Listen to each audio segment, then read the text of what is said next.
أعوذ بالله من الشيطان الرجيم. بسم الله الرحمن الرحيم. اقرأ باسم ربك الذي خلق. خلق الإنسان من علق. اقرأ وربك الأكرم. الذي علم بالقلم. علم الإنسان ما لم يعلم. الحمد لله رب العالمين والصلاة والسلام على رسوله الكريم والعاقبة للمتقين. أعوذ بالله من الشيطان الرجيم. بسم الله الرحمن الرحيم.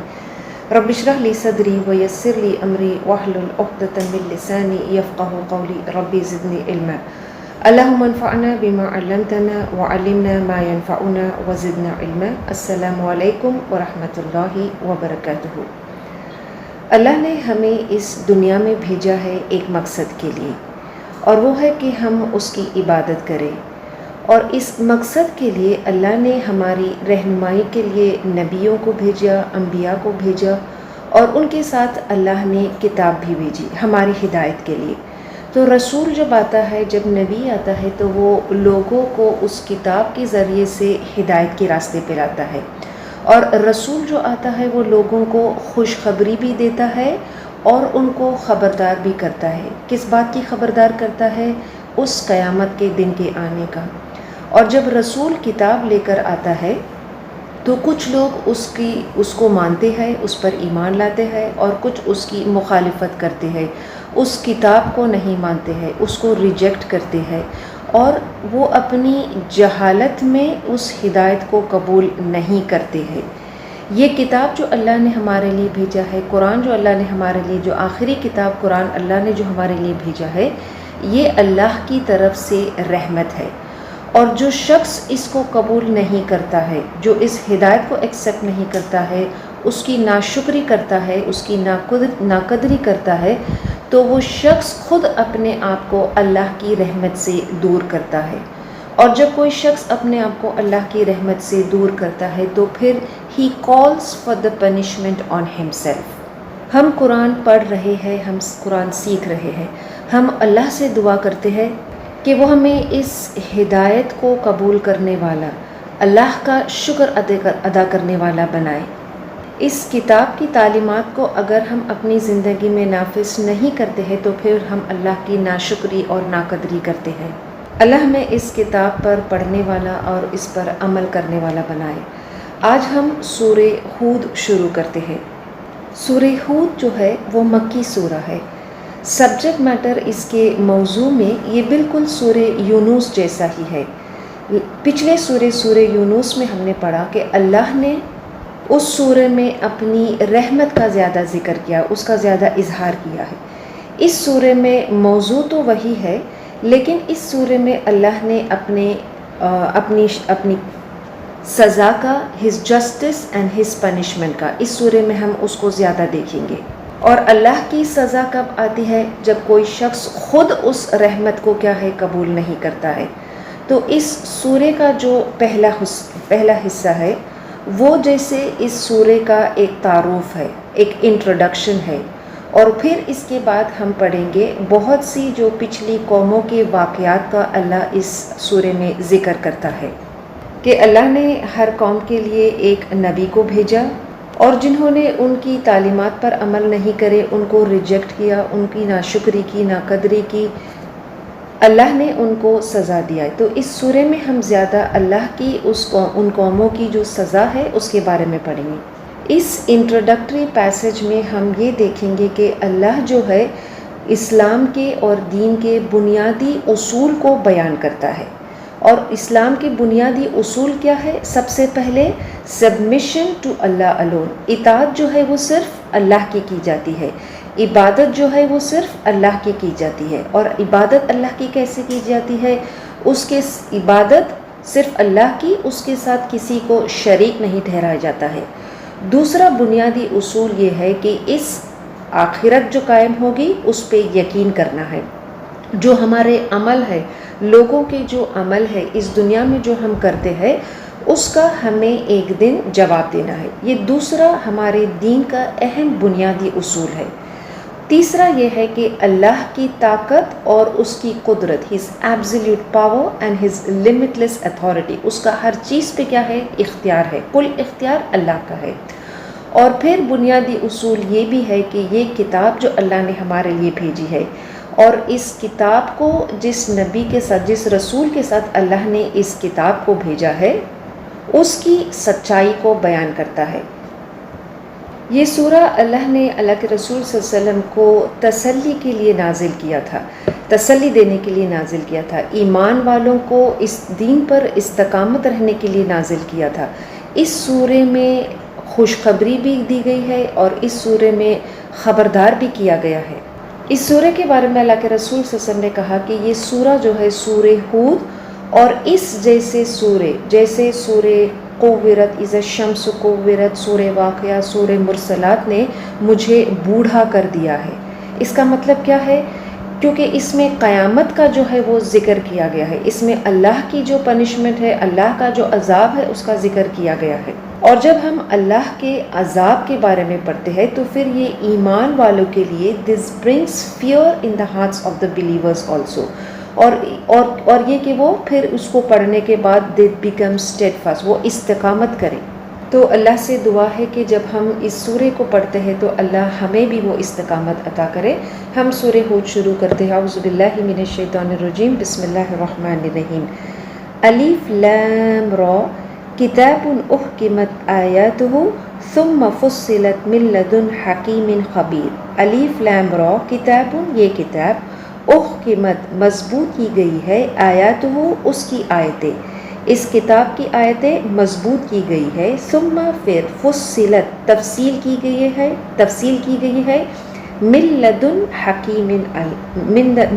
حکیم خبیر، پھر تفصیل کی گئی ہے حکمت والے خبردار کے پاس سے۔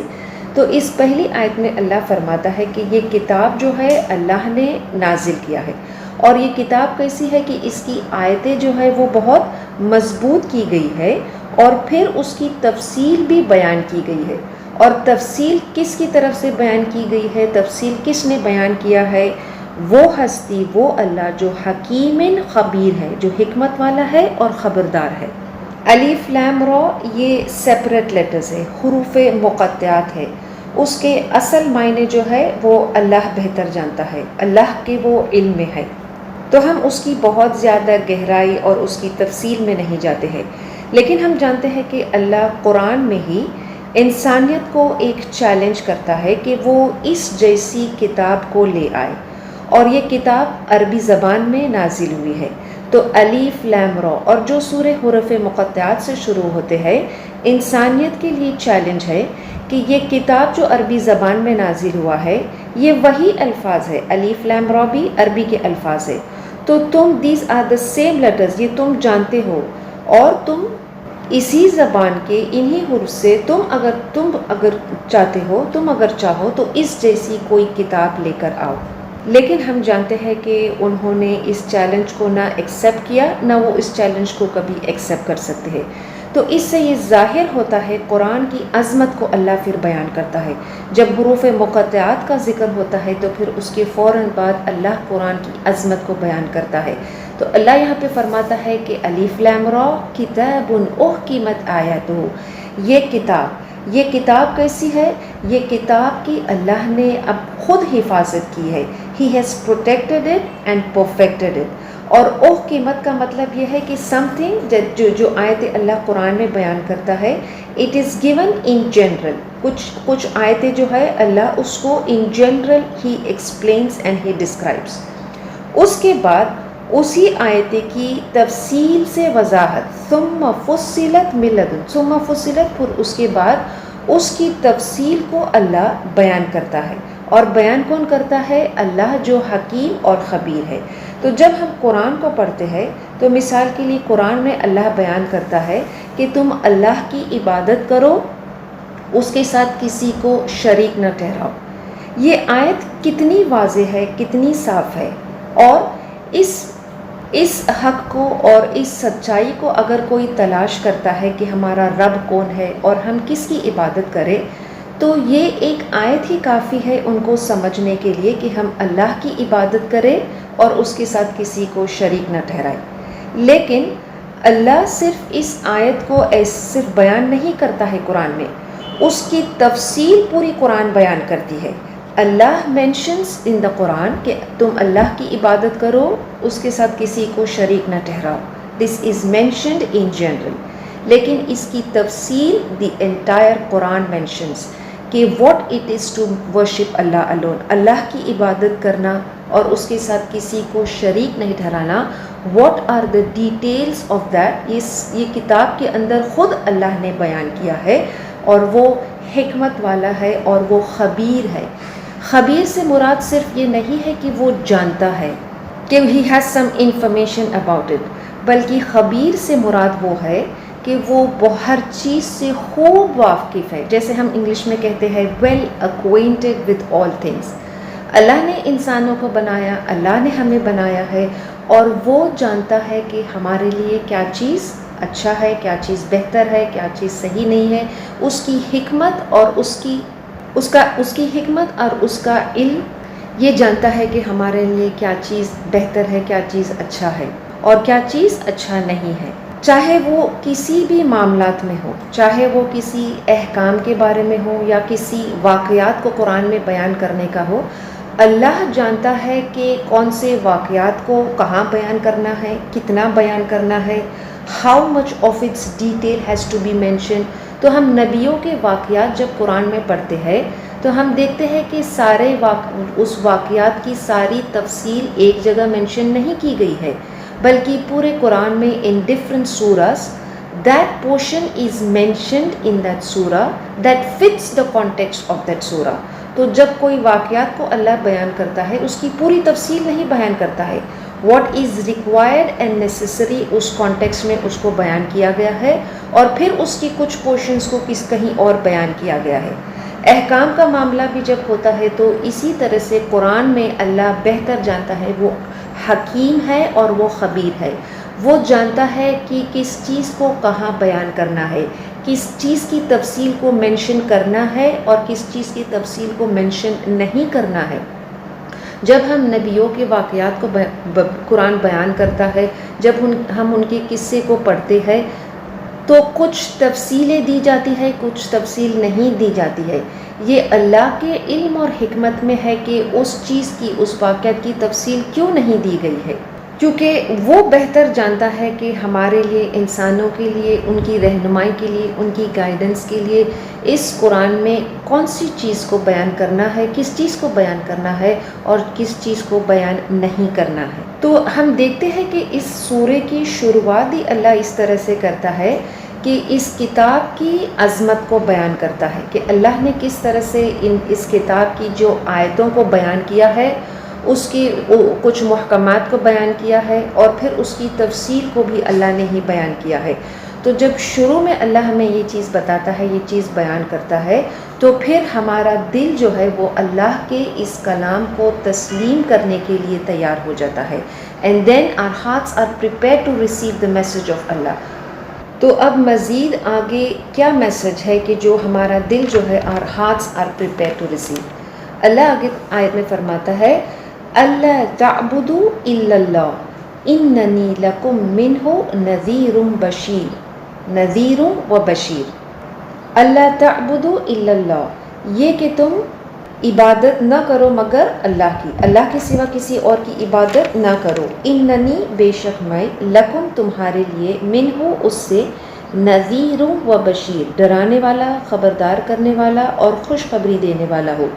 کہ یہ اس کی تفصیل یہ بیان کیا گیا ہے، یہاں پہ یہ بنیادی اصول کو بیان کیا گیا ہے اس سورے میں، اور اس قرآن کا بھی پورا بنیادی اصول یہی ہے کہ تم اللہ کے سوا کسی اور کی عبادت نہ کرو، اور میں جو ہے میں تمہارے لیے اللہ کی طرف سے بھیجا گیا ہوں۔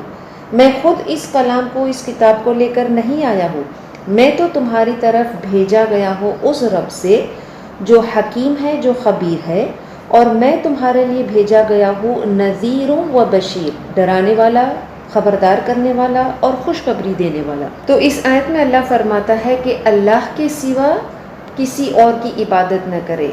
تو لا الہ الا اللہ، اللہ کے سوا کوئی الہ نہیں ہے، عبادت کی کوئی لائق نہیں ہے، اللہ کے سوا تم کسی اور کی عبادت نہ کرو۔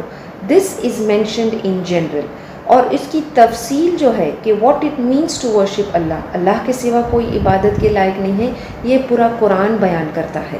تو اس لیے ہمارے لیے یہ ضروری ہے کہ ہم قرآن کو پڑھیں، ہم قرآن کو سیکھیں، ہم اپنے دین کو سیکھیں کہ جب اللہ بیان کرتا ہے کہ تم میرے سوا کسی اور کی عبادت نہ کرو، تو what does it actually mean, عبادت کا اصل مطلب کیا ہے۔ اور یہ کہ میں تمہارے لیے بھیجا گیا ہوں ایک خبردار کرنے والا اور خوشخبری دینے والا۔ تو ہم دیکھتے ہیں کہ کسی بھی رسول کو، کسی بھی نبی کو جب اللہ بھیجتا ہے تو جو میسج لے کر وہ لوگوں کے پاس آتا ہے، بیسیکلی اٹ کمپرائزز آف 2 things، 2 چیزیں اس میں ہوتی ہے۔ ایک ان کی وعید ہوتی ہے، ان کو خبردار کیا جاتا ہے، اور ان کو خوشخبری بھی دی جاتی ہے، تنبیہ بھی ہے اور خوشخبری بھی ہے۔ اور ہم دیکھتے ہیں کہ ایون دنیا کے لحاظ سے بھی یہ دونوں ہمارے لیے بہت ضروری ہے کہ ہماری زندگی کے لیے، ایون ان آر لائفز، ہمارے ورلڈلی افیئرز میں بھی خبردار کرنا اور کسی چیز کی خوشخبری دینا، دے بوتھ آر ریکوائرڈ۔ اگر ہم کسی کو خبردار نہیں کر رہے، اگر ہم ان کو وارننگز نہیں دے رہے، اور خبردار اور وارننگز ہم کس کی کرتے ہیں؟ جو آنے والی مصیبت ہے، آنے والی آفتیں ہیں، اس کے بارے میں ان کو خبردار کرنا یہ ضروری ہے، ہماری ڈیوٹی ہے۔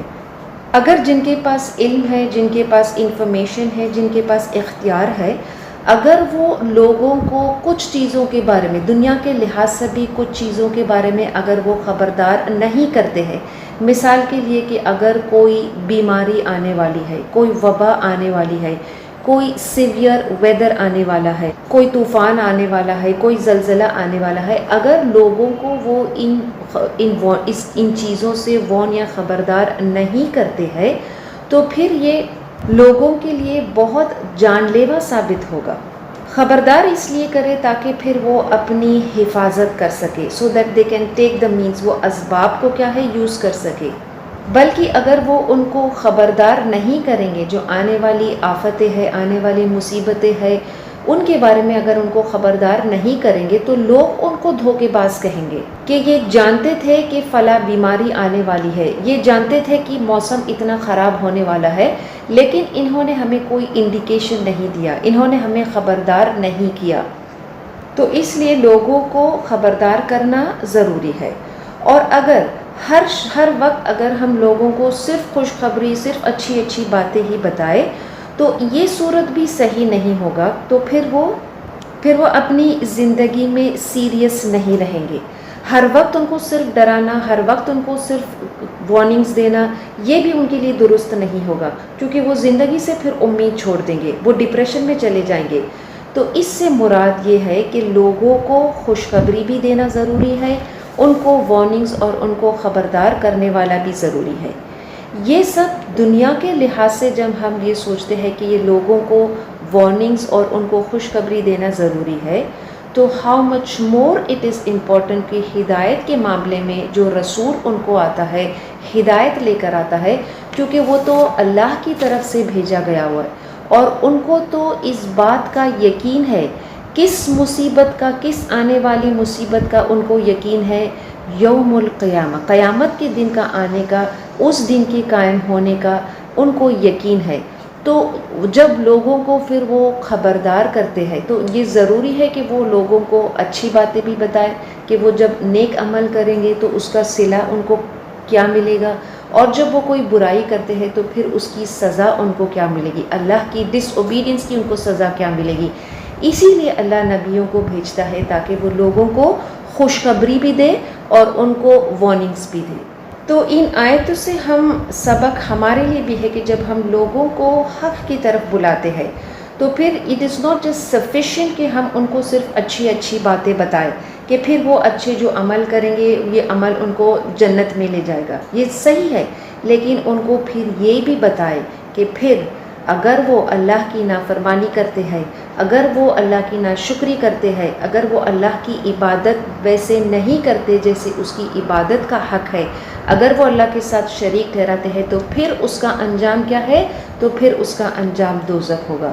اور ان کو خبردار کرنا، ان کو وارن کرنا ایسا نہیں ہے کہ وی آر تھریٹننگ دیم، بلکہ یہ چیزیں ان کے لیے ضروری ہے، لوگوں کو خبردار کرنا ضروری ہے تاکہ وہ اپنے آپ کو اس آنے والے خطرے سے محفوظ کرے۔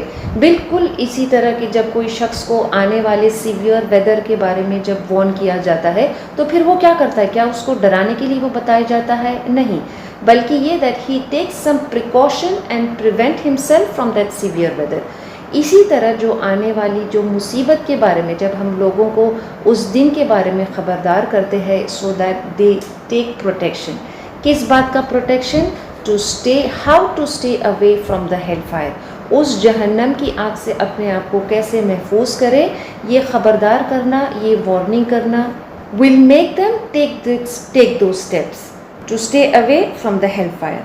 پھر آگے آیت میں اللہ فرماتا ہے وَأَنِ اسْتَغْفِرُوا رَبُّكُمْ ثُمَّ تُوبُوا إِلَيْهِ يُمَتِّعْكُمْ مَتَاعًا حَسَنًا إِلَى أَجَلٍ مُّسَمًّى وَيُؤْتِ كُلَّ ذِي فَضْلٍ فَضْلَهُ وَإِن تَوَلَّوْا فَإِنِّي أَخَافُ عَلَيْكُمْ عَذَابَ يَوْمٍ كَبِيرٍ۔ وَأَنِ اسْتَغْفِرُوا، اور یہ کہ تم مغفرت طلب کرو، ربکم، اپنے رب کی، ثم، پھر، توبوا الیہ، پھر تم اس کی طرف رجوع کرو، یمتعکم، وہ تمہیں فائدہ پہنچائے گا، متاعا حسنا، کیسا فائدہ؟ اچھا فائدہ، اچھا متاع، الی اجل قریب، ایک وقت تک، مسمن، ایک مقرر وقت تک، ویوتی، اور وہ دے گا، کل ذی فضل فضلہ، ہر فضل والے کو اپنا فضل، وَإِن تَوَلَّوْا، اور اگر تم پھر جاؤ، فَإِنِّي، تو بے شک میں، أَخَافُ عَلَيْكُمْ، ڈرتا ہوں تم پر، عذاب یوم کبیر، عذاب، پھر میں ڈرتا ہوں تمہارے لیے کیسے عذاب کا؟ ایک بڑے عذاب کا، پھر میں خوف رکھتا ہوں کہ تم کو ایک بڑے دن کا عذاب آئے گا۔ اس آیت میں اللہ فرماتا ہے کہ تم اپنے رب کی بخشش کو طلب کرو۔ تو یہ کیا ہے؟ This is an order from Allah, یہ اللہ کا حکم ہے that we seek his forgiveness. اور ہم اس کی بخشش کیوں طلب کرتے ہیں؟ کس لیے طلب کرتے ہیں؟ کیونکہ ہم گناہ کرتے ہیں، there are sins and every human being commit sins, ہم انسان ہیں اینڈ ہم گناہ کرتے ہیں، انسان گناہ کا، خطا کا پتلا ہے۔ اب اس کا مطلب یہ نہیں ہے کہ we are sinners by default, لیکن انسان جو ہے وہ خطا، وہ گناہ کر بیٹھتا ہے، they are not born in sin but they fall into the sin. انسان کمزور ہے، وہ پرفیکٹ نہیں ہے، وہ they are deficient in many things. ہم میں سے کوئی انسان پرفیکٹ نہیں ہے کہ وہ کوئی گناہ یا کوئی خطا نہیں کرتا ہے سوائے نبی صلی اللہ علیہ وسلم کے۔ تو ہم اگر نیکی بھی کرتے ہیں، ہم اگر اللہ کے حکم کو بھی مانتے ہیں کہ ہم نماز پڑھتے ہیں، زکوٰۃ دیتے ہیں، اور ہم چاہے جو بھی نیکی کرتے ہیں، وی may not do it in the most perfect way۔ ہماری جو نیک عمل کرتے ہیں، اچھے کام کرتے ہیں، اس میں کوئی کمی، کوتاہی، کمزوری ہو سکتی ہے۔ سو اس ڈیفیشنسی، اس کمی اور کمزوری کو ہم کمپنسیٹ کیسے کریں؟ اللہ فرماتا ہے وَأَنِ اسْتَغْفِرْ، کہ اللہ کا سیکھ the forgiveness of اللہ۔ بہت سے لوگ یہ تصور رکھتے ہیں کہ جب دین کو سمجھنا، اسلام کو فالو کرنا ایسا ہے کہ ہمیں فرشتوں جیسا ہونا چاہیے، کہ ہم all the time we have to be pure، all the time ہم بنا کسی گناہ کے ہم عمل بس کرتے جائے۔ یہ ممکن اور پاسبل نہیں ہے۔ ہم چاہے جتنے عمل کرے، جتنے نیک عمل کرے، ہمارے اندر کوئی نہ کوئی کمی یا کوتاہی ضرور رہے گی، اور یہ کمی کوتاہی is not by default but کیونکہ ہم انسان ہیں، we have these deficiencies and these weaknesses.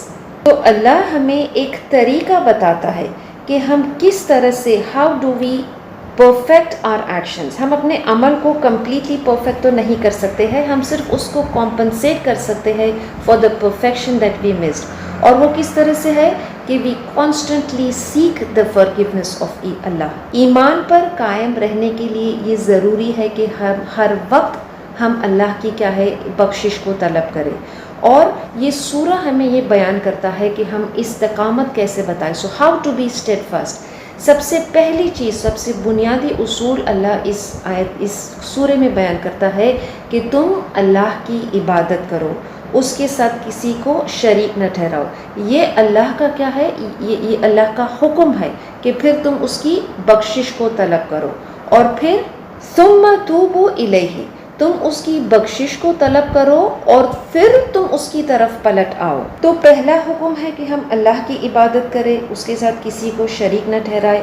دوسرا یہ ہے کہ ہم اس کی بخشش، ہز فورگیونیس کو طلب کریں. اینڈ تیسرا یہ ہے کہ وی ریٹرن ٹو اللہ، توبو الیہ، اس کی طرف پلٹ آئے. کیونکہ جب انسان گناہ کرتا ہے تو گناہ اس کو اللہ سے دور کر دیتا ہے. Sins take a person away from Allah. تو اگر ہم اللہ کی طرف پلٹ آنا چاہتے ہیں، so which means we have to leave the sins, اس گناہ کو کیا ہے؟ چھوڑ دینا ہوگا. اللہ کی طرف پلٹ آنے کا مطلب یہ ہے کہ انسان پہلے تو اپنے گناہ کی کیا ہے؟ بخشش کو طلب کرے. تو مثال کے لیے جب کوئی شخص جھوٹ بولتا ہے تو پھر اس جھوٹ سے باز آنے کے لیے سب سے پہلے تو وہ کیا کرے؟ اللہ سے اس کی بخشش کو طلب کرے کہ اللہ اس جھوٹ کو معاف کر دے. This is just half way. So what is the other half? The other half is that کہ پھر اس شخص کو چاہیے کہ وہ توبو الیہ، کہ وہ اللہ کی طرف پلٹ آئے. Which means now he has to live lying. اب اس کو جھوٹ بولنا کیا ہے؟ اس کو چھوڑ دینا ہے. نہ صرف یہ کہ اس معاملے میں اب اس کو جھوٹ بولنا چھوڑ دینا ہے، بلکہ اب ہی ہیز ٹو ناؤ سی کہ وہ اپنی نمازوں کو کس طرح سے قائم کرے. اب اس کو چاہیے کہ وہ دیکھے کہ وہ اللہ کی توحید کو کیسے اپنی زندگی میں نافذ کرے. تو کسی گناہ کی بخشش کو طلب کرنے کا مطلب یہ ہے کہ ہم اس گناہ سے کیا ہے؟ اللہ سے بخشش طلب کریں، اس گناہ سے باز آ جائے. لیکن صرف اتنا کافی نہیں ہے، ہمارے لیے ضروری ہے توبو الیہ، کہ ہم اس کے بعد اللہ کی طرف پلٹ آئے. کیونکہ گناہ انسان کو اللہ سے دور کر دیتا ہے. اب اللہ سے قریب آنے کے لیے توبو الیہ، اس کی طرف پلٹ آنے کے سارے راستوں کو تلاش کرے اور اپنائے. صرف یہ نہیں ہے کہ جو وہ گناہ کر رہا ہے بس اس گناہ کو چھوڑ دے، بلکہ اس گناہ کو چھوڑ دے اور اس گناہ کو چھوڑنے کے بعد ان سارے نیکی کو، ان سارے راستوں کو اپنائے کہ جو اس کو اللہ کی طرف لوٹاتا ہے. تو جب بندہ ایسا کرتا ہے تو اللہ اس کو کیا کرتا ہے؟ اس کو کچھ اجر دیتا ہے. اور اس کا اجر کیا ہے؟ جب ہم اللہ کی توحید پر چلتے ہیں، جب ہم اللہ کی مغفرت کو طلب کرتے ہیں، تو پھر اللہ ہمیں he lets us enjoy this world. یمتعکم متاعا حسنا، Allah gives us some enjoyment. لیکن یہ فائدہ ہمیشہ کے لیے نہیں ہے. اللہ فرماتا ہے الی اجل مسمی، ایک وقت مقرر تک ہم اس کا مزہ لے سکتے ہیں، ایک وقت مقرر تک ہم اس کو انجوائے کر سکتے ہیں. اس دنیا میں خوشی، اس دنیا میں انجوائمنٹ، اس دنیا میں مزہ تو ہے، لیکن we were not created for this. یہ سارا انجوائمنٹ، یہ ساری خوشی جو ہے is only temporary. یہ دنیا جو ہے وہ دارالجزا نہیں ہے. یہاں ہمارے ہر چیز کا، ہر نیکی کا ہمیں پورا صلہ ملے گا، یا ہماری کوئی برائی کا ہمیں پورا پنشمنٹ ملے گا، ایسا نہیں ہے. This world is temporary and it is a means to achieving the everlasting life. تو اللہ نے ہمارے لیے کوئی انجوائمنٹ اور خوشی کو حرام نہیں بتایا ہے. اگر ہم حلال طریقے سے اس دنیا کی کچھ چیزوں کو ہم مزہ لیتے ہیں، انجوائے کرتے ہیں، تو اس میں کوئی حرج نہیں ہے. لیکن ہمارا دل جو ہے وہ کس سے اٹیچ ہے؟ ہمارا تعلق کس سے ہونا چاہیے؟ آخرت سے ہونا چاہیے. تو اللہ ہر شخص کو اس کا فضل دیتا ہے. He gives every servant of his a favor of his bounty. لیکن وَإِن تَوَلَّوْا، اگر وہ پھر جاتے ہیں تو پھر فَإِنَّ أَخَافُ عَلَيْكُمْ عَذَابَ يَوْمٍ كَبِيرٍ. اللہ اس آیت میں فرماتا ہے کہ کوئی اگر نیکی کرتا ہے تو اللہ اس کا صلہ کیسا دیتا ہے؟ ذی فضل فضلہ، اس کے فضل سے اللہ اس کو کیا کرتا ہے؟ اس کا اجر اس کو بڑھا دیتا ہے. ہماری نیکی کا جو اجر ہے اللہ قرآن میں بھی اللہ بیان کرتا ہے. سورہ انعام میں ہم نے پڑھا تھا من جاء بالحسنتی فلہ عشر امثالھا. کوئی ایک نیکی کرتا ہے تو اللہ اس کا اجر اس کو کتنا دیتا ہے؟ 10 گنا اس کو بڑھا دیتا ہے. تو یہ اللہ کا فضل ہے کہ وہ اس ریوارڈ کو ملٹیپلائی کرتا ہے. لیکن اگر کوئی پھر جاتا ہے، پھر جانے کا مطلب کس چیز سے پھر جاتا ہے؟ ایک اللہ کی عبادت سے جب وہ پھر جاتا ہے، اللہ کی مغفرت طلب کرنے سے، اس کی بخشش کو طلب کرنے سے پھر جاتا ہے، اللہ کی طرف پلٹ آنے سے پھر وہ پھر جاتا ہے، تو پھر اس کا مطلب یہ ہے کہ now he is living a sinful life. اور ایسے شخص کے لیے پھر اللہ فرماتا ہے آپ صلی اللہ علیہ وسلم کو کہ آپ اس کو سنا دیں کہ میں تمہارے لیے ڈرتا ہوں کس چیز کا؟ عذاب یوم کبیر، اس ایک بڑے دن کے آنے کا، عذاب کا میں خوف رکھتا ہوں تمہارے لیے. آگے آیت میں اللہ فرماتا ہے الی اللہ مرجعکم وہو علی کل شیء قدیر. الی اللہ، اللہ کی طرف، مرجعکم لوٹنا ہے تمہیں، وہو علی کل شیء قدیر اور وہ ہر چیز پر قدرت والا ہے. اس چھوٹی سی آیت میں اللہ نے ہمیں یہ بتایا ہے کہ اس ہی کی طرف تم کو کیا ہے؟ لوٹ کر آنا ہے. اور یہاں پہ جس فارم میں یہ الفاظ کو استعمال کیا ہے مرجعکم، it's mentioned as a noun which means کہ یہ کوئی ایسی چیز نہیں ہے کہ something that is temporary، کہ اب یہ چیز ہوا ہے اور پھر it will not be anymore، پھر it goes away، بلکہ یہ اس انسان کے اس state کو describe کرتا ہے کہ جب ہم مثال کے لیے جب انسان پیدا ہوتا ہے تو اس کا ٹیمپرری مقام کہاں ہوتا ہے؟ اس کی ماں کے پیٹ میں. کچھ مہینوں کے لیے وہ اس کا ٹھکانہ وہاں ہوتا ہے، لیکن اس کے بعد پھر وہ ہمیشہ وہاں نہیں رہتا ہے، اس کے بعد وہ کہیں اور جاتا ہے، وہیں سے اس دنیا میں وہ آتا ہے. اس دنیا کی زندگی جب ختم ہو جاتی ہے تو پھر وہ بھی اس کا ہمیشہ کی مقام نہیں ہوتا ہے. اس کے بعد ہی گوز ٹو ہز گریو، وہ اپنی قبر میں جاتا ہے. اب اس کا وہ ٹیمپرری ٹھکانہ ہے. تو وچ مینس کہ from one stage to another human being keeps going, ایک جگہ ایک مقام سے دوسرے مقام جاتا ہے. ماں کے پیٹ سے اس دنیا میں آتا ہے، اس دنیا سے پھر وہ قبر میں جاتا ہے. وہاں بھی اس کا ٹھکانہ ہمیشہ کا نہیں ہوتا ہے. پھر وہاں سے وہ آخرت کی دنیا میں پہنچتا ہے اور وہ پھر اس کا ہمیشہ کا ٹھکانہ ہوتا ہے. اب اس جگہ پہنچ کر، اس آخرت میں پہنچ کر، وہاں سے پھر اس کا کہیں اور ٹھکانہ اور مقام نہیں ہوتا ہے. اسی کا مطلب ہے مرجعکم which means now this state and this place of his human being، اب وہ کیا ہوگا؟ now that will not change، now this will be permanent، now this will be everlasting، وہ ابدی زندگی ہے. تو اللہ نے جیسے پچھلی آیت میں ہمیں بتایا ہے کہ یہ دنیا کی زندگی، اس میں کچھ خوشی ہے، اس میں کچھ مزہ ہے تمہارے لیے، لیکن وہاں ایک چیز کو سٹریس کیا گیا ہے کہ یہ صرف ایک وقت مقرر کے لیے ہے. تو پھر اپنے آپ کو اس دھوکے میں نہ ڈالے کہ دی انجوائمنٹ آف دس لائف، یہ پورا کا پورا انجوائمنٹ ہمیں اس دنیا میں ہی مل جانا چاہیے. اینڈ ہمارا رویہ جب ایسا ہوتا ہے تو پھر ہمارا شفٹ، ہمارا فوکس جو ہوتا ہے وہ آخرت سے ہٹ جاتا ہے.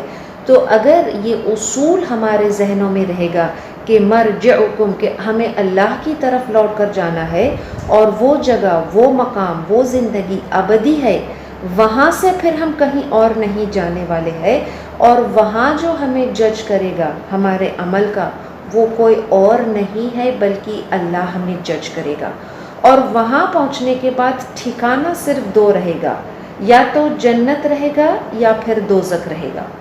ان 4 آیتوں میں ہم نے کچھ بنیادی اصولوں کو پڑھے ہیں which is the basic principle of the Islamic faith. اور یہ 4 بنیادی اصول، وہ 4 بنیادی اصول کیا ہے؟ کہ ایک اللہ کی عبادت کرے، اس کے سوا کسی اور کو شریک نہ ٹھہرائے. دوسرا یہ کہ ہم اللہ کی اس بھیجی ہوئی کتاب پر اور اس کتاب کو جو رسول لے کر آیا ہے اس پہ ایمان لائے. تیسرا بنیادی اصول یہ ہے کہ ایک آخرت قائم ہوگی اور ہمیں اپنے عمل کا جواب وہاں دینا ہوگا، اور اللہ کی جو طاقت اور اس کی قدرت، یہ بنیادی اصول ہے. اور ان 4 آیتوں میں یہ بنیادی اصول کو بیان کیا گیا ہے.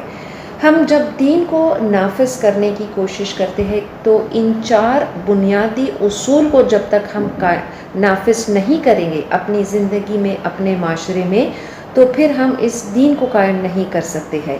اگر ہم سماج میں کوئی تبدیلی لانا چاہتے ہیں، کوئی ایسا نظام لانا چاہتے ہیں، تو اس کی بنیاد ان 4 پرنسپلز کے سوا اگر کوئی اور ہے تو پھر وہ ممکن نہیں ہوگا۔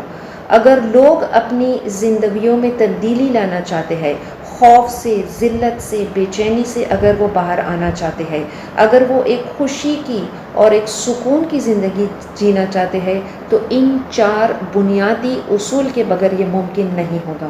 اور ہم جب قرآن کو پڑھتے ہیں، ہم اس کے قرآن جو پچھلے قوموں کے واقعات کو بیان کرتا ہے، اور قرآن اس بات پہ زور دیتا ہے کہ جب کوئی نبی کوئی کتاب لے کر آتا ہے، حق کی دعوت لے کر آتا ہے، تو پھر وہ اس کی باطل جو ہے اس کی مخالفت کرنے کے لیے کھڑا ہو جاتا ہے۔ تو یہ حق اور باطل کا جو کانفلکٹ، جو لڑائی ہے، یہ حق اور باطل کی جنگ اس لیے نہیں ہے کہ وہ اللہ کو اپنا خدا نہیں مانتے ہیں۔ اللہ کو وہ مانتے تو ہے کہ اللہ نے ان کو پیدا کیا ہے، اللہ نے ان کو بھیجا ہے۔ جس چیز کا وہ انکار کرتا ہے، انسان جو انکار کرتا ہے، جو نبیوں کی باتوں کو نہیں مانتا ہے، وہ اس بات کا انکار نہیں کرتا ہے کہ اللہ ہمارا پیدا کرنے والا ہے، بنانے والا ہے۔ وہ مانتے ہیں کہ اللہ نے یہ دنیا کو بنایا ہے and he runs the affairs of the heavens۔ لیکن اس بات کو وہ نہیں مانتے that he also has control of the affairs of the world, of the earth also۔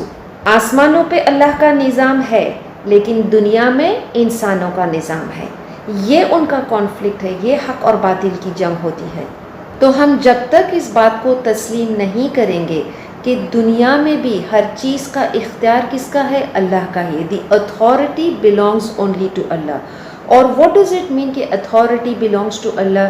اس کا مطلب یہ ہے کہ only اللہ، صرف اللہ کو یہ اختیار ہے کہ وہ ہمارے لیے قانون کو نافذ کرے، اس دنیا میں قانون کو نافذ کرے، لیجسلیٹ کرے کہ ہم اپنی زندگی کو کیسے جئے، how do we live our lives. اور ہم اللہ کے آرڈرز کو، ہم اس کے حکم کو کیوں مانیں؟ Why should we follow the orders and the legislation of Allah? کیونکہ اللہ نے ہمیں پیدا کیا ہے، اللہ نے ہمیں اس دنیا میں بھیجا ہے، اس کائنات کو بھی اس نے بنایا ہے، ایک نظام کے تحت اس نے اس کائنات کو بنایا ہے۔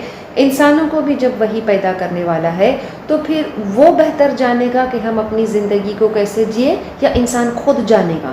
تو اس سورے کا موضوع بھی یہی ہے کہ اتھارٹی belongs only to اللہ۔ جو اللہ فرماتا ہے کہ یہ کتاب، شروع میں اللہ نے بتایا کہ یہ کتاب کیسی ہے، یہ کتاب جس کی آیتوں کو اللہ بیان کرتا ہے کہ وہ it's mentioned in general ثم فصلت من لدن حکیم خبیر، کہ پھر اس کی تفصیل کو بھی بیان کیا گیا ہے۔ یہ سبجیکٹ میٹر آف دا قرآن ہے، اور اس سورے کا بھی ہے۔ ان 4 بنیادی اصول کہ اللہ کے سوا کوئی عبادت کے لائق نہیں ہے، اور اس کتاب پر، اس کتاب کے لانے والے پر ایمان لائے، اور آخرت پر ایمان لائے۔ اور جب ہم ان 4 بنیادی اصول کو جب ہم نافذ کرتے ہیں تو دس مینس سبمیشن ٹو اللہ۔ اور جب ہم اللہ کو سبمٹ کرتے ہیں تو پھر ہمیں کوئی ذلت، کوئی رسوائی، کوئی تکلیف نہیں پہنچا سکتا ہے۔ تو اللہ کی اس کتاب کو، اس کو تسلیم کرنا، کیونکہ اللہ کے دی آرڈرز آف اللہ، ہم اللہ کے آرڈرز کہاں سے سیکھیں گے، کہاں سے نافذ کریں گے اپنی زندگی میں؟ اس قرآن کے ذریعے سے ہی۔ تو وی ہیو ٹو اکنالج، اس بات کو تسلیم کرنا ہے کہ یہ قرآن اور اس کا میسج جو ہے ہمارے لیے، ہماری زندگی کے لیے بہت ضروری ہے۔ اور پھر اس بات کا ان کو کوئی شک نہیں ہونا چاہیے کہ all of this is from اللہ۔ اگر ان کو ذرا بھی شک ہے کہ یہ حکم جو ہے یہ اللہ کی طرف سے نہیں ہے، یا پھر ہم اس حکم کو کیوں مانیں، تو پھر وہ اس بنیادی اصول کو قائم نہیں کر سکتے ہیں۔ اور پھر ایک اور چیز ضروری ہے کہ پھر وہ اپنے گناہوں کی بخشش کو طلب کرے اور اللہ کی طرف پلٹ آئے۔ بخشش کیوں طلب کرے؟ کیونکہ انسان خطا کار ہے، وہ گناہ کرتا ہے، اور تو اللہ سے اپنے گناہوں کی، اپنے کیے کی بخشش کو طلب کرتا ہے۔ اور اس کا جو عملی طریقہ کیا ہے کہ وہ اللہ کی طرف پلٹ آتا ہے۔ کوئی اچھا کام اور پھر کوئی ایسا کام کرتا ہے کہ جو اس کو اللہ کے قریب لاتا ہے. اور یہ کتاب جس میں اللہ نے خوشخبری بھی ہمارے لیے رکھا ہے اور کچھ وارننگز بھی رکھا ہے، یہ دو چیزیں، these two elements, hope and fear, یہ چیز اللہ نے ہماری فطرت میں بھی رکھا ہے. اور جب ہم آخرت پر یقین رکھتے ہیں، اور آخرت پہ یقین رکھنے کا مطلب یہ ہے کہ ہمارے عمل جو ہم کرتے ہیں، our actions they go beyond this world، کہ ایک آخرت قائم ہوگی اور اس آخرت پہ ایمان لانا، اس پہ یقین رکھنا کہ ہمیں اپنے کیے کی جزا اور سزا اس دن ملے گی، یہ ہمیں اپنی دنیا کی زندگی بھی جینے کا it makes us live an upright life also. جب ہم ایسا عمل کرتے ہیں، ہم اللہ کے بتائے ہوئے قانون پر چلتے ہیں، تو اللہ ہمیں اچھائی He gives us good even in this present life. متاعا حسنا، اللہ ہمیں فائدہ پہنچاتا ہے، الی اجل مسمى، ایک وقت مقرر کے لیے. لیکن آخرت کے اندر جو پھر ہمیں اللہ جو اس کا ریوارڈ دے گا، وہ ریوارڈ پھر ٹیمپرری نہیں ہوگا، وہ ابدی اجر اللہ ہمیں دے گا، جس کی شروعات اس دنیا میں ہی ہو جائے گی کہ اللہ ان کو اس دنیا میں بھی اس کا مزہ چکھائے گا، اچھائی کا صلہ ان کو اس دنیا میں بھی دے گا، and it will be continued in the hereafter. لیکن جو اس کتاب سے پھر جاتا ہے، اپنے مقصد سے پھر جاتا ہے، اپنے زندگی کے مقصد سے پھر جاتا ہے، جو آخرت کے لیے محنت نہیں کرتا ہے، کوشش نہیں کرتا ہے، اپنا فوکس نہیں رکھتا ہے، اس ریوارڈ کو آخرت کے لیے نہیں سیکھ کرتا ہے، ہر چیز وہ صرف دنیا میں ہی چاہتا ہے، تو پھر ایسے شخص کے لیے اس کو he has to fear the punishment. کون سا پنشمنٹ؟ جو اللہ فرماتا ہے عذاب یوم کبیر. یہ 4 آیتیں ہمیں بنیادی اصول ہے ہمارے دین کا، اور اس سورے کی جب ہم ہر آیت کو پڑھتے ہیں we always have to come back to these 4 verses. تو جب ہم آگے جب آیتیں پڑھتے ہیں always یہ 4 آیتیں ان دوسرے سارے آیتوں سے کنیکٹڈ ہے. So every time we read the other verses of this surah we have to keep returning to these 4 verses، کیونکہ یہ بنیادی اصول ہے اس قرآن کا، اس میسج کا اور اس سورے کا. آگے آیت میں اللہ فرماتا ہے الا انہم یثنون صدورہم لیستخفوا منہ الا حین یستغشون ثیابہم یعلم ما یسرون وما یعلنون انہ علیم بذات الصدور. الا انہم، یاد رکھو بے شک وہ، یثنون صدورہم، اپنے سینوں کو دوہرے کرتے ہیں، لیستخفون منہم، تاکہ وہ چھپا لے اس سے. الا حین، یاد رکھو جب، یستغشون ثیابہم، جب پہنتے ہیں وہ اپنے کپڑے، یعلم ما یسرون وما یعلنون، وہ جانتا ہے جو وہ چھپاتے ہیں اور جو وہ ظاہر کرتے ہیں. انہ علیم بذات الصدور، بے شک وہ جاننے والا ہے، وہ دلوں کے بھید کو جاننے والا ہے. اب اللہ ان ڈس بلیورز کی کچھ باتوں کو بیان کرتا ہے، ان کے کوئی جہالت کے طریقوں کو بیان کرتا ہے. اللہ مطلب یقیناً، نو ڈاؤٹ، وہ کیا کرتے ہیں، وہ اپنے آپ کو دے ہائڈ دیم سیلز، وہ اپنے آپ کو اللہ سے چھپا لیتے ہیں، فزیکلی وہ اپنے آپ کو اللہ سے چھپا لیتے ہیں. یہ قریش کا ان کا ایک طریقہ تھا کہ وہ اپنے آپ کو اللہ سے وہ شرم کرتے تھے. They would hide themselves out of shyness from Allah. تو ان کے گھروں میں ہمارے جیسے آج جیسے غسل خانے ہوتے ہیں ویسے تو نہیں تھے. وہ جب وہ غسل کرتے تھے تو اپنے آپ کو وہ اللہ سے شرم کرتے ہوئے they would hide themselves from out of shyness from Allah. لیکن جب وہ گناہ کرتے تھے when they commit sins، وہ سوچتے تھے کہ وہ اپنے گناہ کو اللہ سے چھپا سکتے ہیں، جس طرح سے فزیکلی وہ اپنے آپ کو چھپاتے تھے اپنے کپڑوں سے، وہ سوچتے تھے کہ گناہ کر کے بھی they could hide their sins from اللہ. اللہ فرماتا ہے اس آیت میں کہ اللہ تو تمہارے دلوں کے بھید کو بھی جانتا ہے، وہ ہر چیز سے خوب واقف ہے. اور یہ ایک بے وقوفی ہے ٹو تھنک کہ اللہ تمہیں نہیں دیکھ سکتا ہے، کہ اللہ تمہارے گناہوں کو نہیں دیکھ سکتا ہے. جب وہ آپ صلی اللہ علیہ وسلم کو دیکھتے تھے کہ اب وہ آ رہے ہیں تو they would physically cover themselves with their clothes، کہ وہ کوئی چادر سے اپنے آپ کو، اپنے چہرے کو، اپنے منہ کو اس طرح سے ڈھانک لیتے تھے جیسے کہ وہ اب آپ کی باتوں کو نہیں سننا چاہتے ہیں. تو کیا کوئی شخص اپنے آپ کو گناہ کر کے اللہ سے چھپا سکتا ہے؟ کیا وہ سوچ سکتا ہے کہ اللہ اس بات سے خبردار نہیں ہے؟ اللہ تو ہمارے دل کے ہر بات سے واقف ہے۔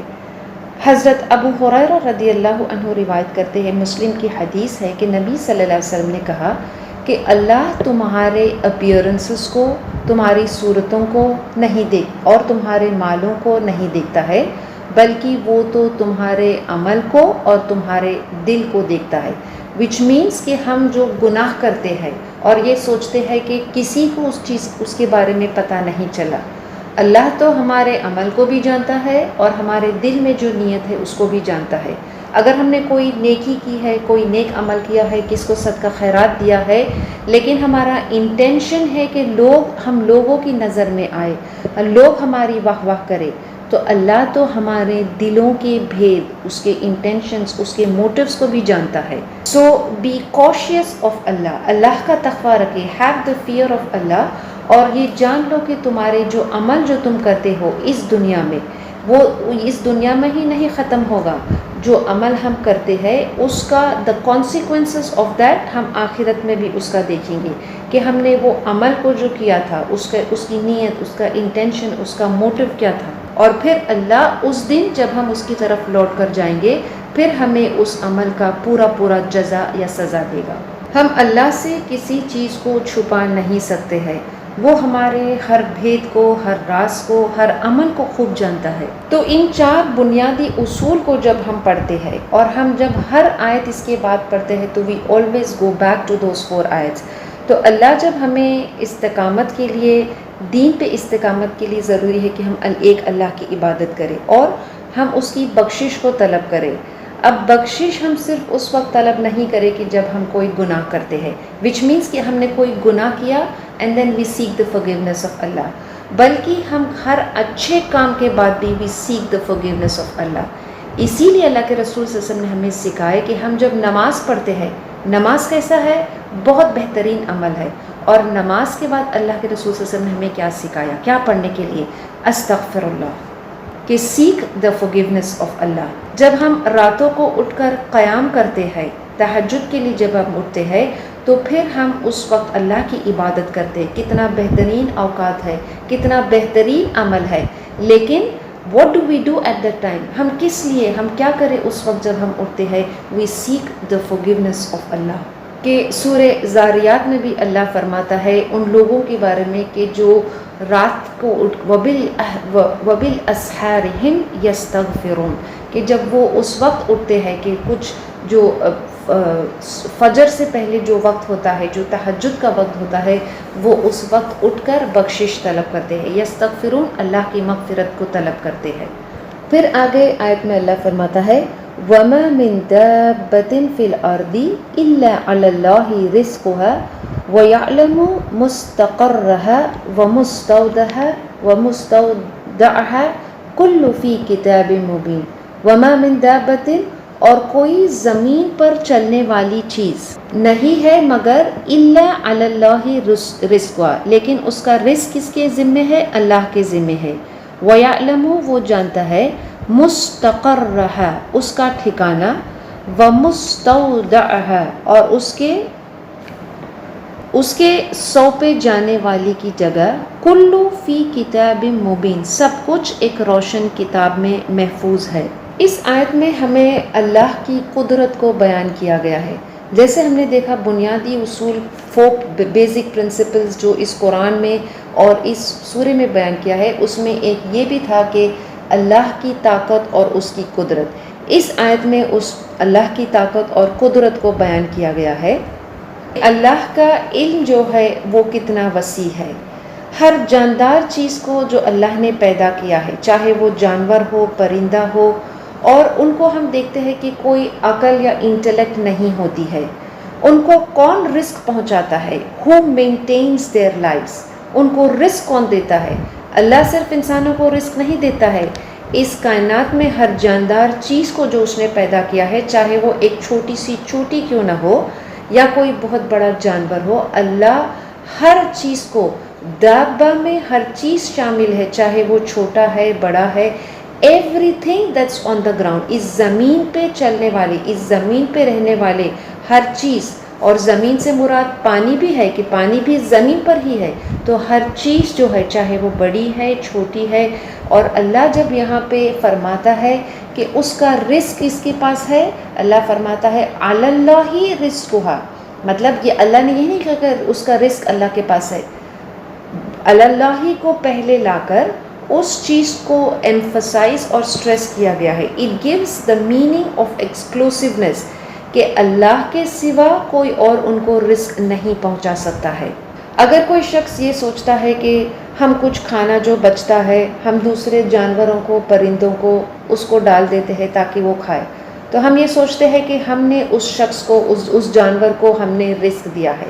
اگر کوئی جانور کسی اور جانور کو پھاڑ کھاتا ہے یا کہیں اور سے کھاتا ہے تو اس کو رزق کون پہنچاتا ہے؟ کسی بھی صورت یا شکل، چاہے ہم اس جانور کو کھانا دے رہے یا وہ جانور خود کسی اور جانور کو پھاڑ کے کھانا کھاتا ہے یا کہیں اور سے اس کو ملتا ہے، کہیں اور سے وہ تلاش کرتا ہے، ڈھونڈتا ہے اور اس کو کھانا ملتا ہے. اٹ ڈز ناٹ مین کہ اس نے اپنا رزق خود تلاش کیا ہے، بلکہ اللہ نے اس کے لیے اس دانے کو، اس رزق کو لکھ دیا تھا، مقرر کر دیا تھا. تو اللہ جب کسی دابہ کو، کسی جانور کو اپنا رزق پہنچاتا ہے، اس کے سوا اور کوئی رزق نہیں پہنچا سکتا ہے، تو کیا اللہ انسان جو اشرف المخلوقات ہے اس کو رزق نہیں پہنچائے گا؟ تو ہمارے لیے ہم یہ عقیدہ رکھیں کہ رزق ہمیں اللہ ہی پہنچاتا ہے.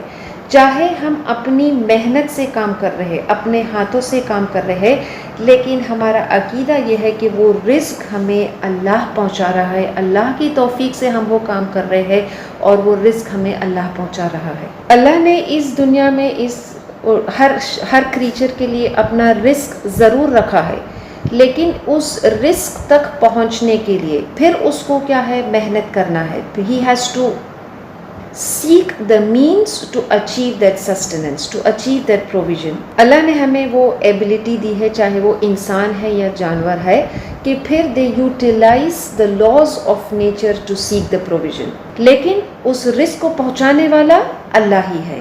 اور اللہ اپنے علم کا، اس کی قدرت کا اس آیت میں ایک اور بیان کرتا ہے کہ وہ جانتا ہے وَيَعْلَمُ مُسْتَقَرَّهَا، وہ جانتا ہے کس چیز کو جانتا ہے؟ مستقر مطلب the place of dwelling، کسی چیز کے بسنے کی جگہ کو وہ خوب جانتا ہے کہ کوئی چیز، کوئی جاندار چیز ہے وہ کہاں بستی ہے، کہاں رہتی ہے، زمین کے اوپر رہتی ہے، زمین کے اندر رہتی ہے. کچھ چیزیں، کچھ جانور جو ہے وہ ہائبرنیٹ کرتے ہیں، کچھ وقت کے لیے وہ زمین کے اندر رہتے ہیں، پانی کے اندر رہتے ہیں، پھر وہ باہر آتے ہیں. تو یہ ان کا مستقر ہے، یہ ان کا بسنے کی جگہ ہے. لیکن اس کے بعد پھر ان کا ٹھکانہ کیا ہوتا ہے؟ پھر ان کے ساتھ کیا ہوتا ہے؟ وَمُسْتَوْدَعَهَا، پھر ان کا وہ ٹھکانہ کہ ان کی ڈیوریشن آف لائف کے بعد، پھر ان کا ٹھکانہ اس کی موت کے بعد، یا پھر وہ جب وہ سڑ جاتا ہے، جب وہ اس کو دفن کیا جاتا ہے تو پھر اس کا کیا حشر ہوا ہے. تو اس کا every thing from the beginning till the end, Hare creation کے، ہر کریچر کے بارے میں اللہ فرماتا ہے کہ اس کی علم میں ہر چیز ہے، نو ایکسیپشن. ہر چھوٹی جاندار چیز جو ہے، اگر کوئی چھوٹی بھی ہے تو وہ کچھ وقت کے لیے جب وہ زندہ رہتی ہے تو اس کا بسنے کی جگہ، اس کا ڈویلنگ پلیس، مستقر اس کا کہاں ہے اللہ جانتا ہے. اور پھر مستودعہ، وہ چوٹی جو ہے، اتنی چھوٹی سی کریچر، اتنی چھوٹی سی جان جب وہ مر جاتی ہے اس کی تو کوئی حیثیت ہی نہیں رہتی ہے. اللہ کو اس کا بھی علم ہے کہ ویئر اٹ گوز، اور وہ کہاں ہے. سبحان اللہ، کتنا وسیع ہے اللہ کا علم. اور یہ اس کی یہ تو صرف اس کی ایک صفات ہے، the knowledge of اللہ. اللہ اس کی صرف ایک صفات سے اس کی قدرت کا، اس کی طاقت کا اظہار اس آیت میں کرتا ہے. جب ہم ایسی آیت کو پڑھتے ہیں کہ جو اللہ کی that gives us the power of Allah, that shows us the power of Allah، تو پھر وہ آیت کو پڑھ کے ہم صرف یہ نہ دیکھیں، ہم صرف اس بات پہ یہ یقین نہ کریں کہ ٹھیک ہے یہ اللہ کا طاقت ہے، he has this knowledge, he has this power, but then it should lead us to establish the purpose of our life. اللہ کی اس طاقت کو، اللہ کی اس قدرت کو جاننے کے بعد پھر ہم وی ورشپ ہم الون، پھر ہم اس کی عبادت کریں، اس کے ساتھ کسی کو شریک نہ ٹھہرائے، پھر ہم اپنی زندگی اس کے بتائے ہوئے طریقے پہ چلیں۔ اور اگر ہم ایسا نہیں کرتے ہیں، اگر ہم اس کی عبادت نہیں کرتے ہیں، اگر ہم اس کے ساتھ شرک کرتے ہیں، اگر ہم اس کے بتائے ہوئے طریقے پہ نہیں چلتے ہیں، اور ہم گناہ کرتے ہیں، that means it is as if we are not believing in the power of Allah. اس کی طاقت، اس کی قدرت میں یقین کرنے کا مطلب یہ ہے کہ then we believe in those 4 principles, اور پھر ہم اس بنیادی اصول کو اپنی زندگی میں نافذ کریں۔ پھر اس کی طاقت مزید، اس کی طاقت اور اس کی قدرت کا مزید جو آگے اللہ آیت میں فرماتا ہے، وَهُوَ الَّذِي خَلَقَ السَّمَاوَاتِ وَالْأَرْضَ فِي سِتَّةِ أَيَّامٍ وَكَانَ عَرْشُهُ عَلَى الْمَاءِ لِيَبْلُوَكُمْ أَيُّكُمْ أَحْسَنُ عَمَلًا وَلَئِن قُلْتَ إِنَّكُمْ مَبْعُوثُونَ مِنْ بَعْدِ الْمَوْتِ لَيَقُولَنَّ الَّذِينَ كَفَرُوا إِنْ هَذَا إِلَّا سِحْرٌ مُبِينٌ۔ وَهُوَ الَّذِي، اور وہی ہے، خلق السماوات والارض، جس نے آسمان اور زمین کو پیدا کیا، فی 6 ایام، 6 دن میں، وَكَانَ عَرْشُهُ عَلَى الْمَاءِ، اور اس کا عرش تھا پانی پر، لِيَبْلُوَكُمْ، تاکہ وہ آزمائے، ایُّکم، تم میں کون، احسن عملا، بہتر ہے عمل میں، وَلَئِن قُلْتَ، اور اگر آپ کہے، اِنَّکُمْ، کہ تم، مبعوثون، اٹھائے جاؤ گے، من بعد الموت، اپنی موت کے بعد، لَيَقُولَنَّ الَّذِينَ كَفَرُوا، تو جو کفر کرتے ہیں وہ ضرور یہ کہیں گے، ان ھذا الا سحر مبین، کہ یہ نہیں ہے مگر صرف کھلا جادو۔ اللہ اس آیت میں فرماتا ہے کہ اس نے زمین اور آسمان کو 6 دن میں بنایا، اور وہ ہر چیز پہ کرنے کے لیے قدرت ہے، وہ ہر چیز اپنی قدرت سے، اپنی مرضی سے، اس کے علم سے، اس کی حکمت سے کرتا ہے۔ یہ زمین اور آسمان کا 6 دن میں بنایا۔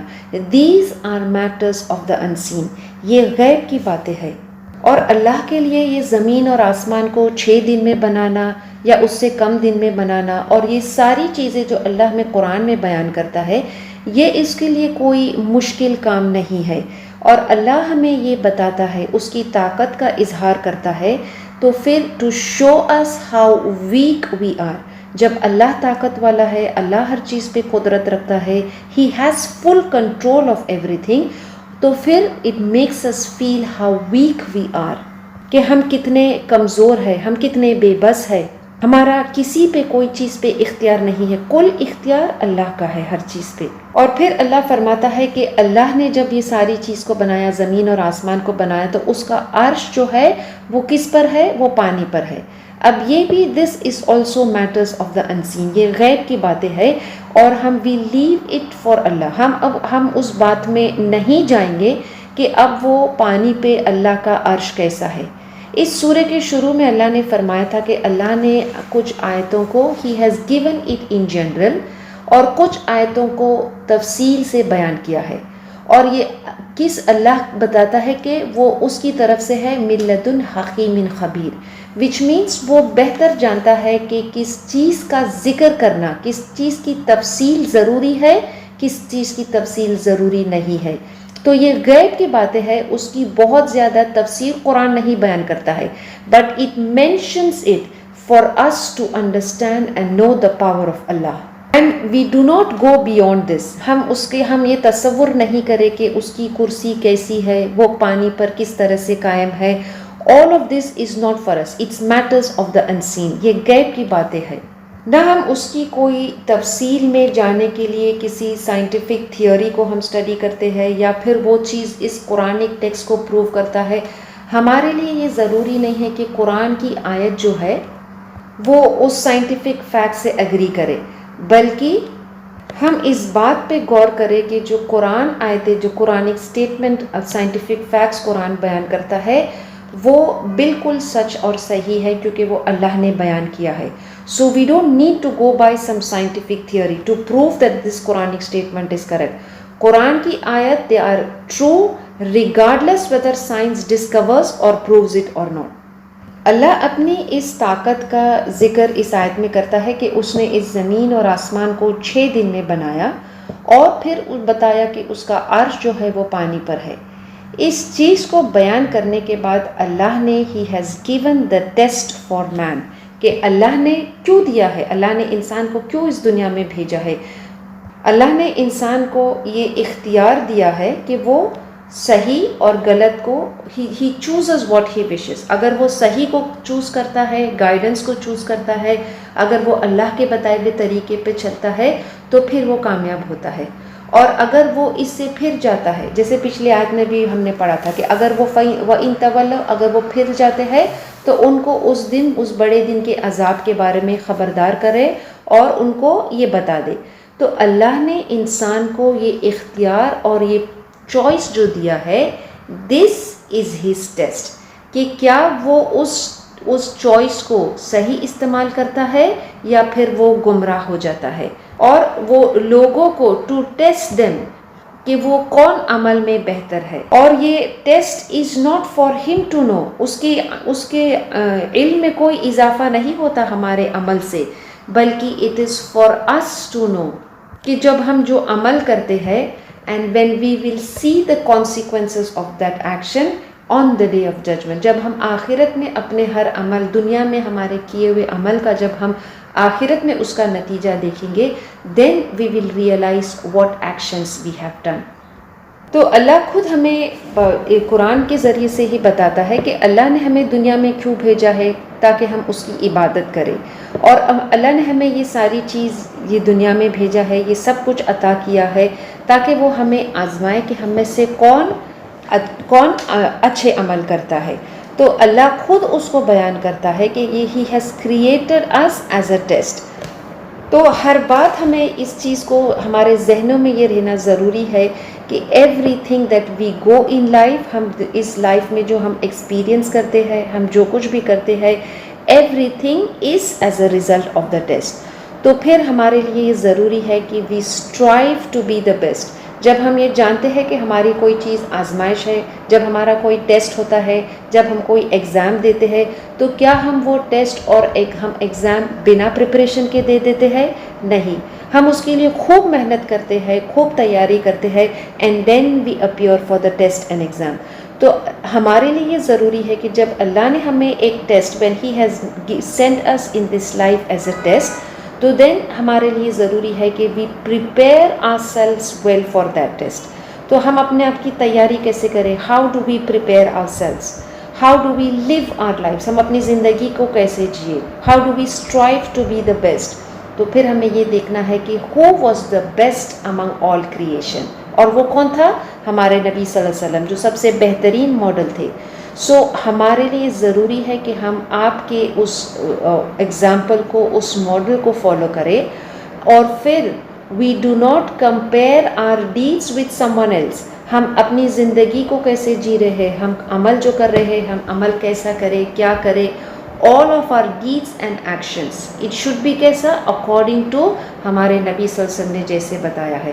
تو for us to live this life، اس زندگی میں اللہ نے ہمیں جو ایک آزمائش کے لیے بھیجا ہے، a test for us، تو تاکہ ہم اس آخرت کے اندر اللہ ہمیں بتائے گا کہ how we lived our lives، اور اس کے لیے اللہ نے ہمارے لیے یہ بہترین رول ماڈل کو بھیجا ہے۔ تو ہمیں یہ دیکھنا ہے کہ how we keep improving our deeds. اگر ہم چاہتے ہیں کہ ہمارے عمل ایکسیپٹڈ ہو، اللہ ہمارے عمل کو قبول کرے، تو پھر یہ ضروری ہے، کیونکہ اللہ اس آیت میں فرماتا ہے لِيَبْلُوَكُمْ أَيُّكُمْ أَحْسَنُ عَمَلًا، کہ تم میں سے احسن عمل، بہترین عمل کون کرتا ہے۔ تو بہترین عمل وہ ہے کہ اس میں دو چیز ہوتی ہے، ایک تو یہ کہ وہ عمل صرف اور صرف اللہ کے لیے کیا جائے، اور دوسرا یہ کہ عمل کرنے کا طریقہ بھی وہ ہے کہ جو اللہ کے رسول صلی اللہ علیہ وسلم نے بتایا ہے۔ صرف گڈ انٹینشنز کافی اور سفیشینٹ نہیں ہے کسی عمل کی قبولی کے لیے۔ اگر کوئی نیت اچھی رکھتا ہے لیکن اس کا عمل درست نہیں ہے، اس کا طریقہ درست نہیں ہے، تو پھر وہ عمل قبول نہیں ہوگا۔ ہم جب قرآن پڑھتے ہیں، ہم قرآن کی آیتوں کو پڑھ رہے ہیں، سیکھ رہے، تو ہمارا ایٹیٹیوڈ، ہمارا رویہ یہ ہونا چاہیے کہ ایوری ڈے، ہر دن جب ہم صبح میں اٹھتے ہیں، it's a constant reminder for us کہ ہم یہ رویہ، وی ہیو دس ایٹیٹیوڈ کہ how am I going to be today, آج ہم نبی صلی اللہ علیہ وسلم کو فالو کرنے میں on an everyday basis کہ ہم how are we going to follow him the best of the creation, کیونکہ ہمیں کیا کرنا ہے، اللہ ہمیں لیبلوکم ایکم احسن عملا، Allah is testing us, he is testing us every day, ہر دن وہ ہمیں دیکھتا ہے کہ کیا ہم اپنے عمل میں بہتر ہے، کیا ہم ہمارے عمل جو ہے نبی صلی اللہ علیہ وسلم کے طریقے پہ کر رہے ہیں، کیونکہ اللہ ہمیں آزما رہا ہے کہ تم میں کون سب سے بہتر ہے، عمل میں کون سب سے بہتر ہے، تاکہ اللہ ہمیں اس آخرت کے اندر اس کا جو ہے اس کی جزا اور سزا دے گا۔ اور جو کافر ہے، جو اللہ پہ ایمان نہیں رکھتے، آخرت پہ ایمان نہیں رکھتے ہیں، وہ اس بات کے شک میں ہے، وہ اس بات کا مذاق اڑاتے ہیں کہ کیا ہم موت کے بعد بھی ہمیں دوبارہ سے اٹھایا جائے گا، اور پھر وہ کہتے ہیں لَيَقُولَنَّ الَّذِينَ كَفَرُوا إِنْ هَذَا إِلَّا سِحْرٌ مُبِينٌ۔ اللہ کے لیے ہمیں مر کر اٹھانا کوئی مشکل کام نہیں ہے، جس نے ہمیں پہلی بار پیدا کیا اس کے لیے دوبارہ سے پیدا کرنا مشکل نہیں ہے، He has already created us first time۔ تو جو اس بات پہ شک رکھتا ہے کہ وہ اللہ ہمیں دوبارہ سے اٹھا نہیں سکتا ہے، وہ اپنی عقل، اپنی انٹلیکٹ کا استعمال نہیں کرتے ہیں، وہ صرف تکبر سے، وہ آؤٹ آف دا اسٹبرنس وہ حق کی مخالفت کرتے ہیں، اور وہ کہتے ہیں کہ یہ صریح جادو ہے۔ اس میں کیا جادو کی بات ہے؟ لوگوں کو حق کی طرف، لوگوں کو اس ریالٹی اور اس سچائی کی طرف بلانا، اس میں کون سا جادو ہے؟ یہ تو حق ہے تمہارے رب کی طرف سے کہ جو اللہ نے نازل کیا ہے، لیکن جو گمراہ ہے، جو تکبر سے باز نہیں آتا ہے، وہ ایسی باتیں کرے گا کیونکہ ان کا آخرت پر ایمان اور یقین نہیں ہے۔ پھر آگے آیت میں اللہ فرماتا ہے وَلَئِنْ أَخَّرْنَا عَنْهُمُ الْعَذَابَ إِلَىٰ أُمَّةٍ مَعْدُودَةٍ لَيَقُولُنَّ مَا يَحْبِسُهُ أَلَا يَوْمَ يَأْتِيهِمْ لَيْسَ مَصْرُوفًا عَنْهُمْ وَحَاكَ بِهِمْ مَا كَانُوا بِهِ يَسْتَهْزِئُونَ۔ وَلَئِنْ أَخَّرْنَا، اور اگر ہم روک دے، عنہم ان سے، عذاب کو، إِلَىٰ أُمَّةٍ مَعْدُودَةٍ ایک مقرر مدت تک، لَيَقُولُنَّ وہ ضرور یہ کہیں گے، ما يَحْبِسُهُ کیا روک رہی ہے اسے، کیوں عذاب نہیں آتا ہے، أَلَا يَوْمَ يَأْتِيهِمْ لَيْسَ مَصْرُوفًا عَنْهُمْ یاد رکھو جس دن وہ ان پر آئے گی، جس دن ان پر وہ عذاب آئے گا، لیس مصروفاً عنہم کہ وہ اس کو ٹال نہیں سکیں گے، جس دن وہ عذاب ان پر آئے گا ان سے نہ ٹالا جائے گا۔ وحاک بہم ما کانوا بہ یستہزئون اور انہیں گھیرے گا جس کا وہ مذاق اڑاتے تھے۔ اب یہ جو آخرت پر ایمان نہیں رکھتے ہیں، یقین نہیں رکھتے ہیں، وہ کہتے ہیں کہ اس حق کی طرف بلانا کیا ہے، صریح جادو ہے۔ وہ اللہ فرماتا ہے کہ اگر اللہ ان سے عذاب کو روک دیتا ہے، اخرنا اس کو آنے سے، اس کو واقع ہونے سے اس کو روک دیتا ہے، الی امت معدودہ کچھ وقت کے لیے، تو وہ کہتے ہیں کہ کیا چیز ہے، عذاب کیوں نہیں آیا، کیوں عذاب رک گیا؟ اللہ فرماتا ہے کہ جس دن وہ عذاب آئے گا وہ اس کو ٹال نہیں سکیں گے، اور وہ تو اپنے ان چیزوں میں اسی سے وہ اپنے آپ کو وحاک بہم ما کانوا بہ یستہزئون جس کا وہ مذاق اڑاتے تھے، وہی ان کو اس دن گھیر لے گا۔ جب کوئی گناہ کرتا ہے تو اٹس ایز اف کہ جب ان کی جو گناہ کی جو سزا ہے ان کو فوراً ہی ملنی چاہیے، لیکن اللہ ان کے گناہ کو کیا ہے، فوراً ہی نہیں پکڑتا ہے، فوراً ہی ان کو عذاب نہیں دیتا ہے، اس کو اخرنا کا مطلب ہوتا ہے کہ جب ہم کسی چیز کو روک لیتے ہیں، when you hold something back، اور یہ اٹس ناٹ لائک کہ جب ہم کوئی شخص جو ہے اپنی کسی کمزوری کی وجہ سے کسی چیز کو ڈیلے کر دیتا ہے، یا اس کے ذہن میں کوئی اس کی تبدیلی ہو گئی ہے، he has changed his mind، وہ کچھ کام کرنے والا تھا لیکن وہ نہیں کر سکا، he did something else، وہ کوئی چیز کو لانے والا تھا but he could not bring it، he held it back۔ لیکن یہ انسان کی کوئی ویکنس، کوئی کمزوری کی وجہ سے ہو سکتی ہے، ہو سکتا ہے کہ وہ کوئی کام کرنے والا تھا، اس کو اس کام میں فائدہ نہیں نظر آ رہا تھا، so he held back from doing that work، یہ ہے اخرنا۔ لیکن when Allah holds it back کہ جب اللہ اس کو روک لیتا ہے تو وچ مینس یہ ڈیلے جو ہے، اللہ نے کس چیز کو روکا ہے؟ اس پنشمنٹ کو، اس عذاب کو روکا ہے. تو وہ اپنی جہالت میں، وہ اپنی غفلت میں یہ سوچتے ہیں کہ ہم تو گناہ کر رہے ہیں اور اللہ کا عذاب نہیں آیا ہے، وچ مینس ہم جو کر رہے ہیں وہ صحیح ہے، وچ مینس ہمیں we don't have to face any punishment. لیکن اپنی جہالت میں وہ یہ نہیں جانتے کہ اللہ اس کو کسی اپنے علم اور حکمت سے اس کو روکے ہوئے ہے. جب اللہ اس عذاب کو واقع کر دے گا اس دن، تو پھر وہ اس چیز کا جو مذاق اڑا رہے تھے وہ اسی میں گھر جائیں گے. جب ایمان والے بھی دیکھتے ہیں کہ جو کافر ہے اور جو مشرک ہے وہ ان کو دین میں اذیتیں دے رہے ہیں، تکلیف دے رہے ہیں، اس حق کو نہیں مان رہے ہیں، اس کی مخالفت کر رہے ہیں، اس کا مذاق اڑا رہے ہیں، تو وہ چاہتے ہیں کہ اللہ جلد سے جلد ان کو عذاب دے دے. اور وہ قرآن بھی اس چیز کو بیان کرتا ہے، وہ کہتے ہیں متی نصر اللہ، کہ اللہ کی مدد کب آئے گی، کہ وہ ایمان والوں کا مذاق اڑا رہے. نوح علیہ السلام کی قوم جو تھی وہ ان کا کتنا مذاق اڑا رہے تھے جب وہ کشتی بنا رہے تھے. اور ہر نبی جو بھیجا گیا تھا اپنے قوم کے پاس، انہوں نے اپنے نبی کا کیا ہے، اس کی مخالفت کی، اس کا مذاق اڑایا. اور ان کی جو وارننگز تھی، جو خبردار، کیونکہ نبیوں کو اللہ بھیجتا کیوں ہے، اسی سورہ میں اللہ نے بیان کیا، خوشخبری دینے اور خبردار کرنے. تو جب وہ خبردار کرتے ہیں، جب وہ وارننگز دیتے ہیں، تو پھر وہ ان کی مخالفت کرتے ہیں، ان کا مذاق اڑاتے ہیں. تو یہ صرف نبیوں کے لیے یا ان قوموں کے لیے نہیں ہے، یہ اس شخص کے لیے ہے، ہر اس شخص کے لیے ہے کہ جو اللہ کی نافرمانی کرتا ہے، ڈس اوبیڈینس کرتا ہے، نمازیں نہیں پڑھتا ہے، دین پر عمل نہیں کرتا ہے، دین کا مذاق اڑاتا ہے، دین میں سیریس نہیں رہتا ہے، آخرت پر یقین نہیں رہتا ہے، اور پھر وہ دیکھتا ہے کہ اس پر کوئی اللہ کا عذاب نہیں آ رہا ہے. دین دے شوڈ فیئر اللہ، کیونکہ وہ عذاب جو ہے دے may not see the punishment immediately.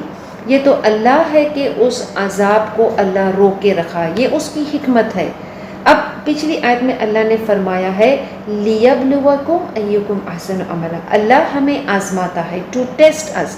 تو اللہ اس پنشمنٹ کو بھی روکتا ہے ایمان والوں کے لیے بھی ایز اے ٹیسٹ، کہ وہ جو کافر ہے، جو اسلام کا، جو ایمان والوں کو اذیت دیتے ہیں، تکلیف دیتے ہیں، مذاق اڑاتے ہیں، اللہ ان پہ عذاب فوراً ہی نہیں لاتا. تو یہ ایمان والوں کے لیے بھی ایک آزمائش ہے، اٹس اے ٹیسٹ. اور یہ ان لوگوں کے لیے بھی جو مخالفت کرتے ہیں، جو تکلیف دیتے ہیں اسلام کو، مسلمانوں کو اذیت پہنچاتے ہیں، یہ ان کے لیے بھی ایک آزمائش ہے. اور ان کے لیے کیا آزمائش ہے کہ کیونکہ ان پہ عذاب نہیں آتا ہے، they think that it's fine, اور پھر وہ اپنے کفر میں، اپنے ڈس اوبیڈینس میں، اپنے نافرمانی میں اتنے آگے بڑھ جاتے ہیں، وہ گمراہی میں اور زیادہ آگے بڑھ جاتے ہیں، اور وہ گناہ جو ہے ان کو پورا گھیر لیتا ہے.